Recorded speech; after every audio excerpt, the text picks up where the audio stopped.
Welcome to Open Your Reality. In this video, we're going to answer the question, can we escape the simulation? The question can also be posed in this way. Can we break free from the matrix we find ourselves in? If you watch my videos, you know that I'm a proponent of simulation theory. If you don't know what that theory is, I suggest you watch my other videos.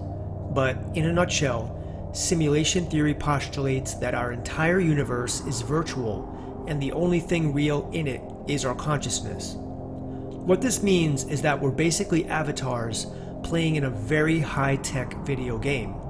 Since our consciousness is the only thing that's real, it's the only part of us that survives after our death, which is really just the end of our temporary physical avatar here on Earth. It's important to know that our consciousness existed before we were born and it remains intact after we die. For those of you not familiar with simulation theory, this could sound really far out there. But for those familiar with the simulation argument, I want to take the time to explore a commonly asked question. That question is, if we decide we don't want to be in the simulation any longer, can we escape it? If you watch the Matrix movies, you should know the plot pretty well, but I'll reiterate it for those that don't. Basically, advanced computers enslave humans to use them as batteries. To do that, they basically induce them into a coma-like state and plug their minds into a simulated universe called the Matrix. Only the consciousness of the coma-induced humans was inside the simulation, but they felt like it was a completely real existence, even though it was all computer-generated. From that perspective, the Matrix movies have common ground with simulation theory.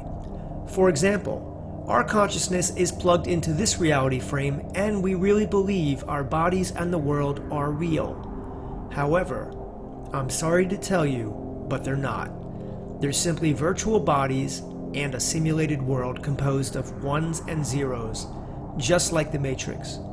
Now, we don't know exactly who the creator of our simulation is. Some believe it's God. Others believe it's a programmer in a real terrestrial world. Others think our simulation was created by advanced AI, and some even think we may be a nested simulation. This means we're a simulation inside yet another simulation, and so on. Just thinking of these possibilities can make your brain rattle. So if we are in a simulation, how do we escape it? Well, I'm afraid it's really not possible. You see, nothing programmed inside a simulation can know about the conditions outside of it. The code of ones and zeros on the screen simply can't feel or interact with the plastic the monitor is made of. Look at it this way. Imagine a Sims character who doesn't want to be in the game anymore. He learns there might be an entire universe outside the game that he wants to explore. So how does that character break free of the game and reach the reality we're in? The answer is, he can't. The character simply can't climb outside the game and exist in another reality. It's just not possible on any level. It's the same for us. Sorry to break the news, but I'm afraid that we're stuck in the simulation for the long haul. Keep in mind, this simulation was made for us, not to keep us hostage. It was made as a virtual reality trainer for consciousness, not to enslave and keep us prisoners. In reality, your mind or your consciousness can temporarily leave your body and any pain you are now experiencing. We see this with out-of-body experiences, remote viewing, near-death experiences, and psychic phenomena. How else can it be explained that some people experience completely different perspectives of awareness than from the location of their physical bodies? One example would be a near-death experience in an operating room. Some people report being announced temporarily dead and looking down on themselves from the ceiling of the operating room.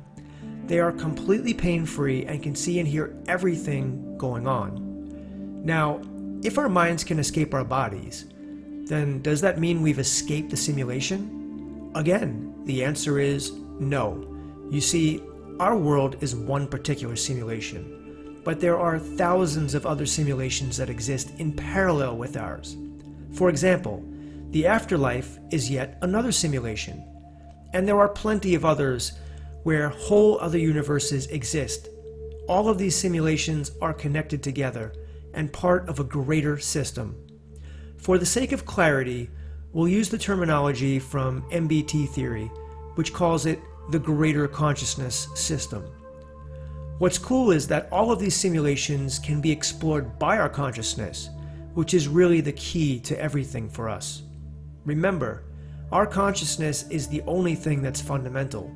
Right now, most of you are only conscious of your earthly life, but you also exist as a higher self somewhere else within the greater consciousness system. In MBT theory, the higher self is called the individuated unit of consciousness. While life on Earth may seem difficult and stressful, in the afterlife, it's peaceful. So if you die here and find yourself in the afterlife, you might really like your existence there for a while.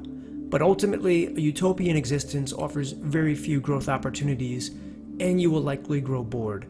When that happens, you'll probably want to incarnate into another body on Earth, or even into a different part of the simulation.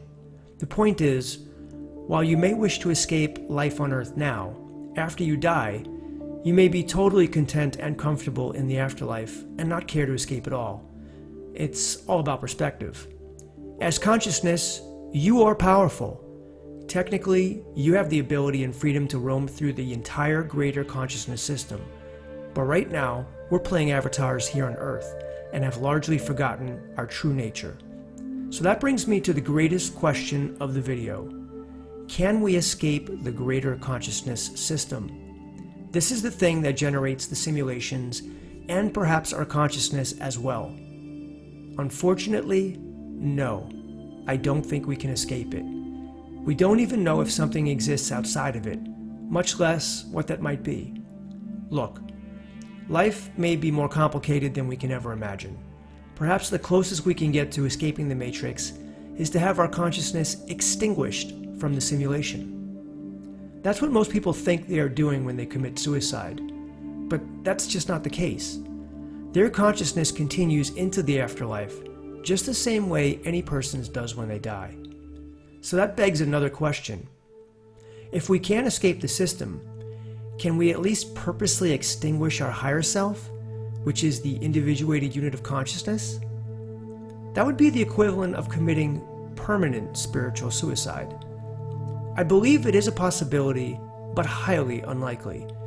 If we could do it, then that would be the closest solution we have for escaping the simulation. It wouldn't really be an escape per se, but we'd permanently end all our awareness and suffering. I mentioned fragments of this in another simulation video in relation to religion. You may not be aware of this, but the main goal of religions like Buddhism and Hinduism is to completely lose individuality and be absorbed into the universe. These religions even have a particular word for it called samadhi. In MBT terminology, we would say it like this. The individuated unit of consciousness was absorbed into the greater consciousness system. But samadhi may only be an option for highly evolved consciousnesses who have reached the highest levels of the game. Chances are, you're not even close to the end game yet. Trying to escape the simulation is not practical even if we could. Where would we escape to? And wouldn't we still have awareness, suffering, and problems outside of the simulation? Of course we would. Once you're conscious, that's it. You're in the game, baby. So you might as well stick it out, accept your conditions, and do the best you can. It really helps to know that this is a virtual world and your consciousness continues to exist after you die.